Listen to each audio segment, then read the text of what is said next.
Goeiemôre. Jy luister na die 29ste oordeenking in die reeks, 'n paar maal om die son. Ons tema vir oggend is: toe Paulus die sweep klap. Gister het ek verwys na die openbaringsverhale in die Bybel en die metafoor gebruik van driehoeksmeting. Indien jy nog nie kans gehad het om daarna te luister nie, doen dit tog eers voordat jy vanoggend verder hier luister. Om myself waarlik te ken en my plek en posisie in hierdie lewe te verstaan, het ek God en ander mense nodig. Laat ek een van hierdie oriëntasiepunte los. God, ander mense of myself, en ek bevind myself op 'n plek van disoriëntasie. Dit laat my dink aan 'n beeld uit my kinderdae. My pa was besonder lief vir hengel. Ek bedoel, hy het sy lewe rondom hengel beplan.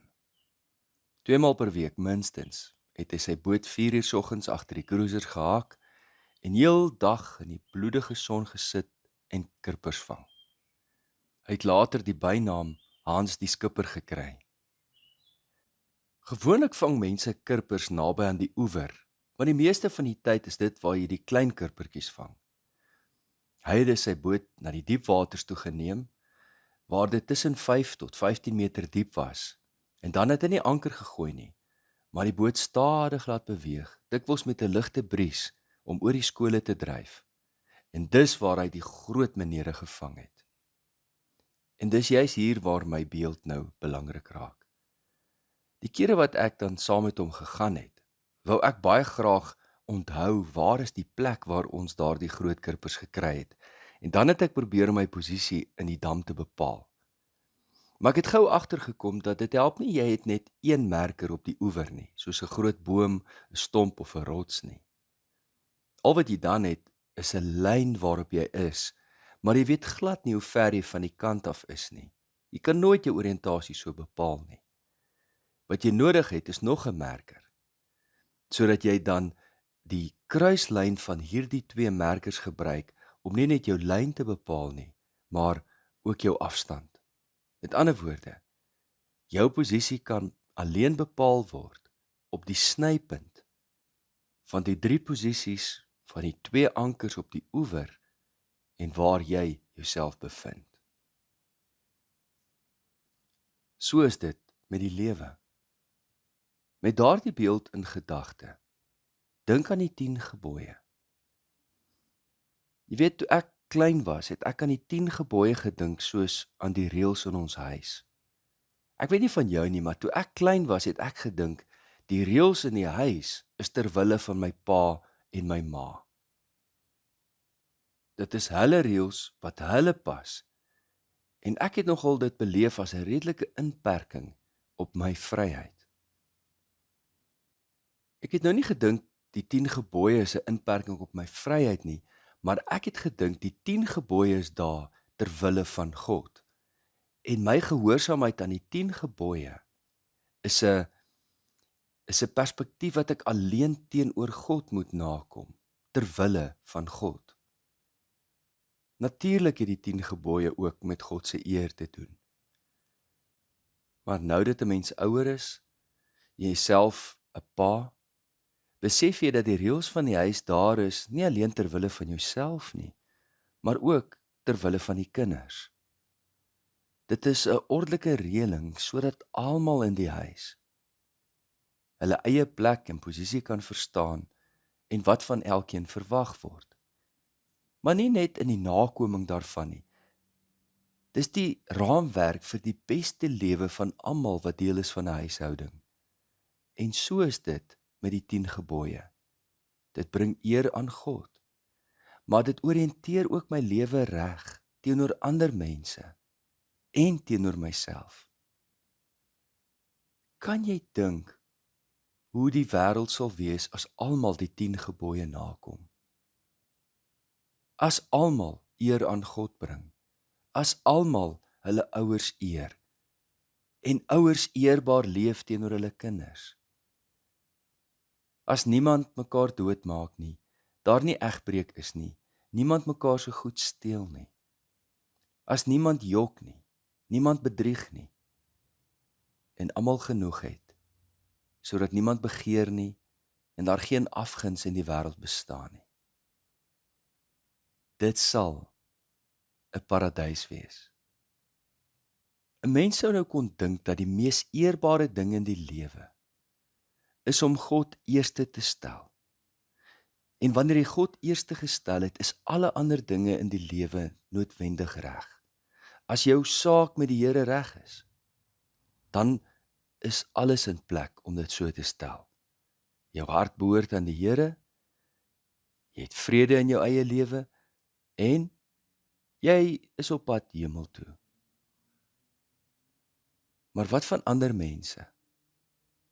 Sommige mense dink dat wanneer ek my verhouding met God reg het en ek het geborgenheid in God, dan is my hele lewe reg georiënteer. Maar so iemand mag op 'n plek wees van totale disoriëntasie sonder dat hulle dit besef. Hulle gebede is gebede vir hulle self, hulle lewe, hulle gesin, hulle loopbaan, hulle welstand, hulle vrede. Hulle hoef nie na iemand anders uit te reik nie. Hulle hoef hulle ook nie aan ander te steur nie. Hulle besef dit nie, maar hulle word spiritueel hoogmoedig. Al is dit vermom in 'n voorgee nederigheid.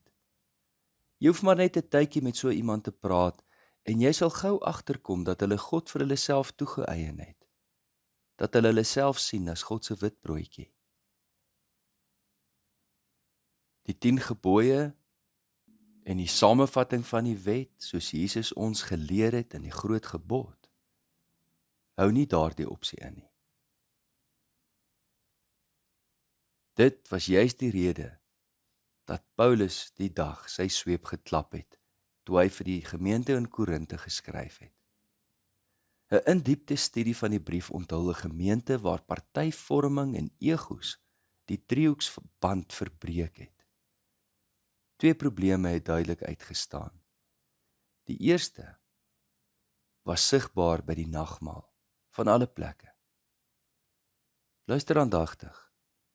In die viering van die nagmaal was hulle aandag gefokus op die versorging van die Here en alles wat die maaltyd vir die Here van die Here vir hulle verteenwoordig het.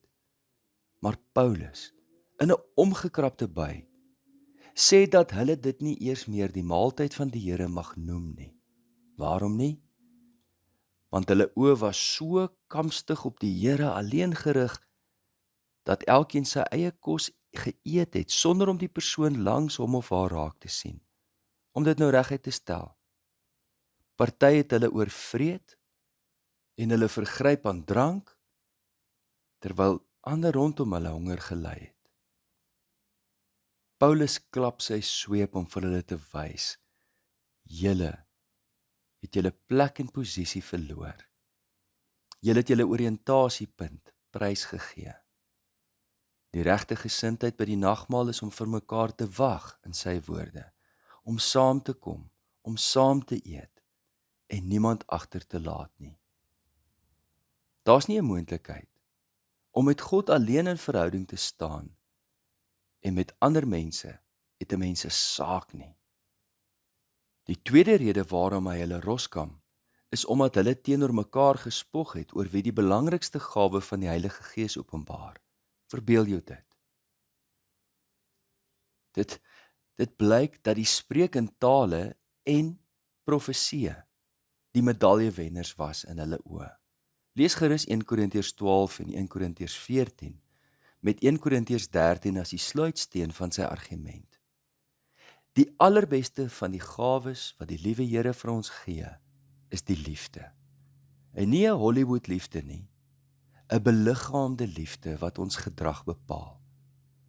In sy fel oordeel oor hoe hulle mekaar verinneweer het, nogal wanneer dit gekom het by die gawes wat die Heilige Gees vir ons gee, neem hy hulle telkens terug na die kernsaak daarvan, naamlik dat die gawes van die Gees bedoel is om die liggaam van Christus op te bou, om mekaar op te bou.